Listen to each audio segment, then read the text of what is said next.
جس جنت کو ہم بہت مشکل سمجھتے ہیں اور جس اللہ کی رضا کو ہم بہت مشکل سمجھتے ہیں، خدا کی قسم وہ اتنی آسان ہے کہ اللہ کو ایک جملے سے بھی راضی کیا جا سکتا ہے، ایک جملے سے۔ گناہ کرنے کی طاقت تھی اور گناہ نہیں کیا،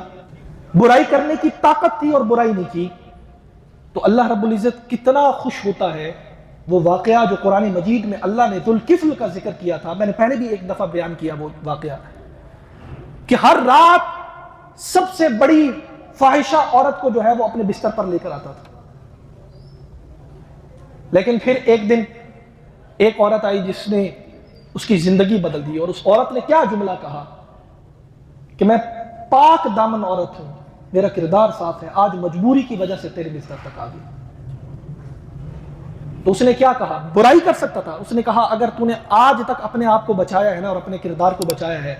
میری بہن آج بھی تیرا کردار بچ جائے گا، میں تیرے سے کوئی زنا نہیں کروں گا۔ تو اللہ نے کیا کیا؟ اب وہ خدا کی قدرت تھی کہ وہ عورت جاتی ہے اپنے گھر، اس کو پیسے بھی دیتا ہے اور اس کو گھر بھیج دیتا ہے،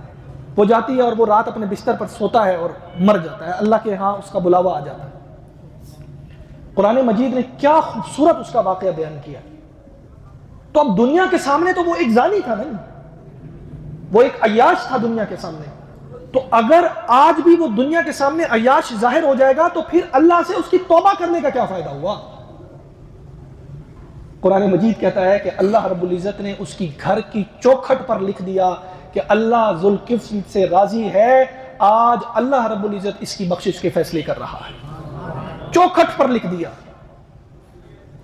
تو یہ جو گناہ کا راستہ ہوتا ہے نا، یہ بڑی آسائشوں کا راستہ ہوتا ہے، روشنیوں والا راستہ ہوتا ہے، اس کے اندر بڑی چمک ہوتی ہے، بڑی اٹریکشن ہوتی ہے۔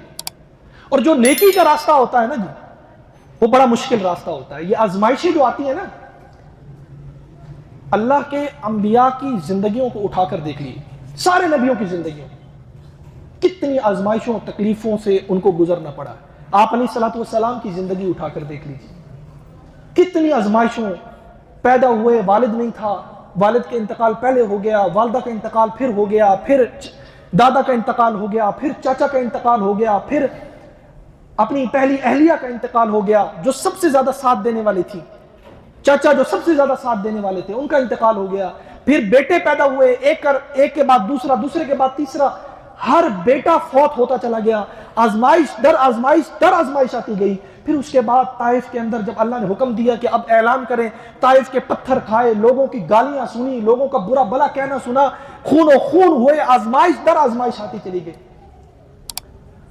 یہ کیوں سب کچھ ہوا؟ کیونکہ اس دنیا میں آنے کا مقصد راحت والی زندگی نہیں تھا،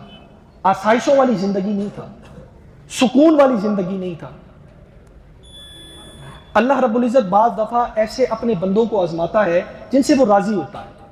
اور اس کے اوپر آزمائشیں آتی ہیں، کبھی کاروبار میں نقصان ہو جاتا ہے، کبھی گھر والی بیمار، کبھی شوہر بیمار ہو جاتا ہے خود، کبھی بچے بیمار ہو جاتے ہیں، کبھی بچوں کی طرف سے سکون کی آزمائش آتی ہے، کبھی بیٹیوں کی طرف سے رشتوں کے حوالے سے آزمائش آتی ہے، تو پے در پے آزمائشیں چل رہی ہوتی ہیں۔ اب انسان کو کیا سوچنا ہے؟ انسان کو یہ سوچنا ہے کہ کیا یہ گناہ یہ جو آزمائشیں آ رہی ہیں یہ میرے گناہوں کا سبب ہے؟ اگر وہ سمجھتا ہے کہ نہیں گناہوں کا سبب نہیں ہے تو وہ یہ جان جائے یہ اللہ کی طرف سے اس پر آزمائش ہے، اور اللہ دیکھنا چاہتا ہے کہ میرے بندے کے اندر کتنی ول پاور ہے، وہ کتنا یقین میری بات پر رکھتا ہے کہ میں اسے اکیلا نہیں چھوڑوں گا، میں اسے تنہا نہیں چھوڑوں گا۔